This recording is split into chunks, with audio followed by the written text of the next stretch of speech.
It's Zora's birthday, Gigi goes to jail, and Charity's singing again. Let's do this. NERDSoul.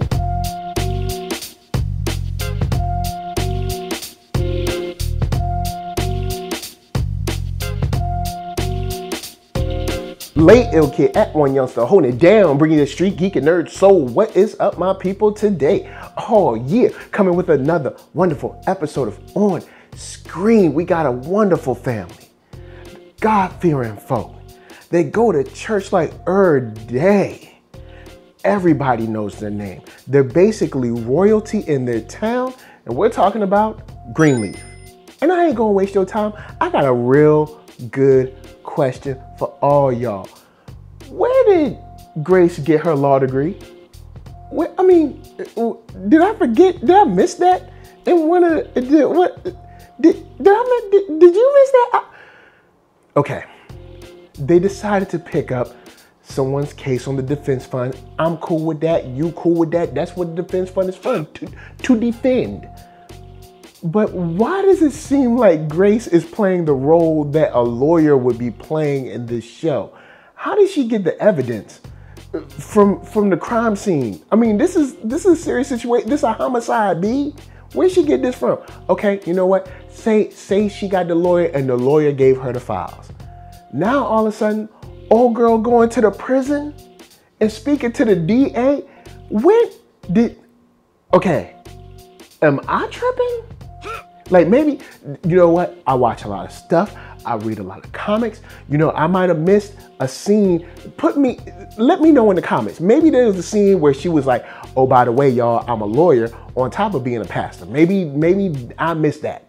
But I feel like they're trying to slide this in without someone noticing.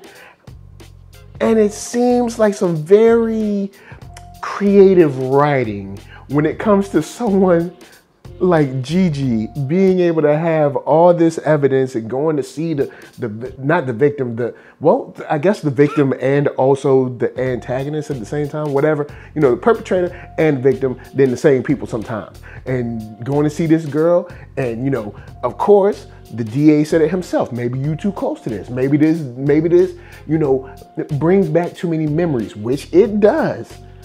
And maybe I missed the spot where she is a paralegal. She's a lawyer. I don't know. Just let me, because it seems like she should not be the one doing these things. But at the same time, look, man, we ain't got time to be creating a brand new character. We ain't got time for all that. Now, let's slide that to the side. All right, just for a second. Let's talk about Carissa. She's being bratty, right?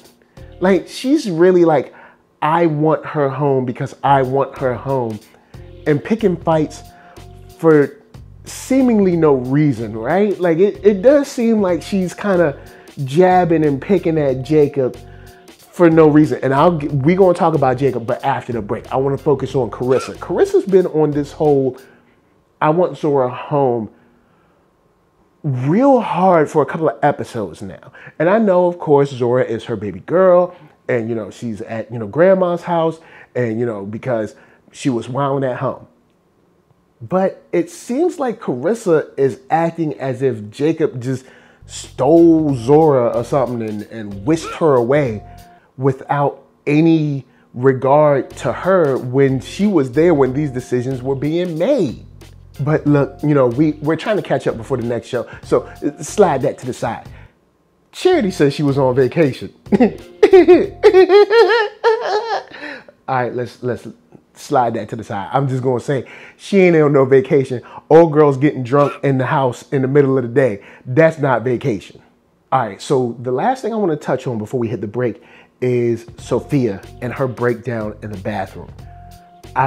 Please forgive me for forgetting the young lady's name that plays Sophia, but old girl is trying to get that Emmy. That's all I'm saying. Because that bathroom scene, it touched the brother. It touched the brother. I felt for Sophia, because Sophia is a character that I love. She is the only girl that was trying to do the right thing and treating people right and doing the right thing. And look at what happened. And this is tearing her life apart. and the whole thing about, you know, wishing that I could forget and that I didn't have to love the Lord and all that stuff. It's, you know, it touched me, you know, and I'm sure it touched a lot of people in a very emotional way, because she was really bringing it in that scene, and it was very real, and it was very relatable, and that was probably the best scene this season. Sophia came with it, man. That young lady, she crushed this scene, and it was just amazing, and I loved it. I got to remark on it because that was a dope scene. Now, of course, we got some stuff to get to. You know, Charity, of course, is back on tour-ish, if you want to say that. And Jacob, you know,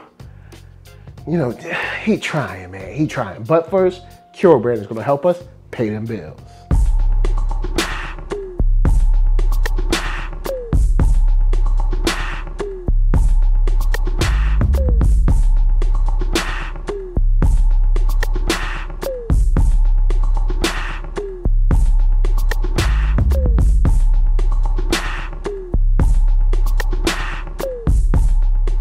Oh yeah, check that link below. Hats, shirts, hoodies, all that jazz. And once you find something you like, of course, cop it. Now, let's get into Charity's song. You know, we know that she was called to sing at this funeral because old boy ain't had nothing but an organist.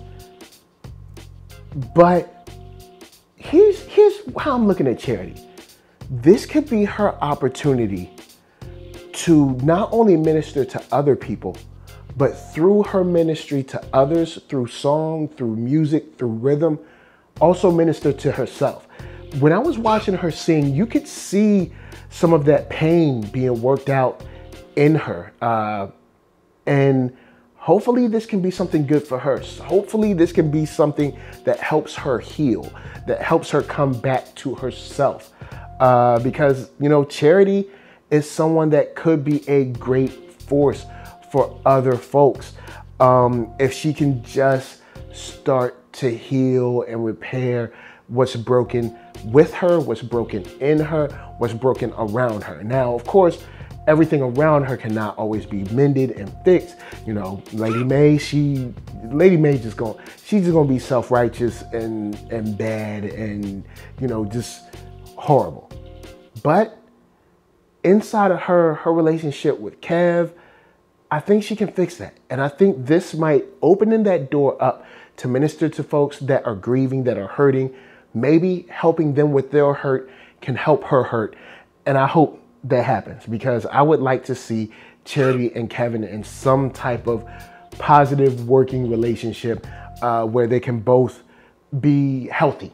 You know what I'm saying? If that helps. But slide that to the side.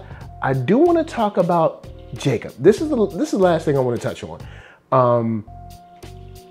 Jacob we've seen him go through the rough times, and now he is a much different character, a much different man. And I would say that he is better now than he has ever been, at least on the show. And unfortunately, at a low point, he did fall, and he kissed, well, Tasha kissed him and then he kissed her back. This is what I'm hoping. I'm hoping this is a situation that, you know, you slip, you mess up, but you straighten up and you're like, you know what, I screwed up, but you know, my focus is back, and, you know, I'm not messing up no more, because, you know, I made a mistake and I was weak for a second. Because Carissa, their relationship has been strained, and they have been maybe pulling away from each other, or maybe Carissa has been pushing him, but it has been straining further and further. And Tasha is, you know, she's not, you know, she's easy on the eyes. I'll say that. So it doesn't help to have Tasha around. You know, she's easy on the eyes, and she likes him and he likes her, and they're hugging, and next thing you know what happens. You know, when a man, you know, has a woman in his arms, I mean, you know what happens. But hopefully this is a situation where they can both come to grips and be like, you know what, that was a mistake, should have never happened. Let's get back, because, you know, I like where Jacob is now, man.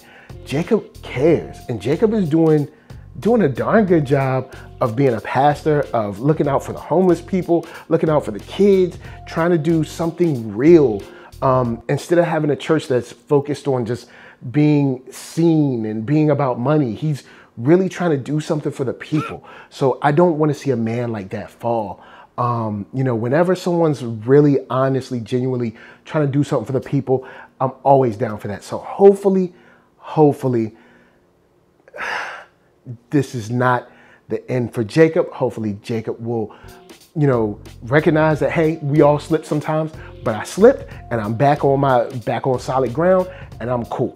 Now, guys, of course, I need to know from you how you feel about this money thing. You know, because Lady Mae was talking about the money, that the cash is gone. I think that was a joint account that the pastor never messed with, but today he had to mess with it.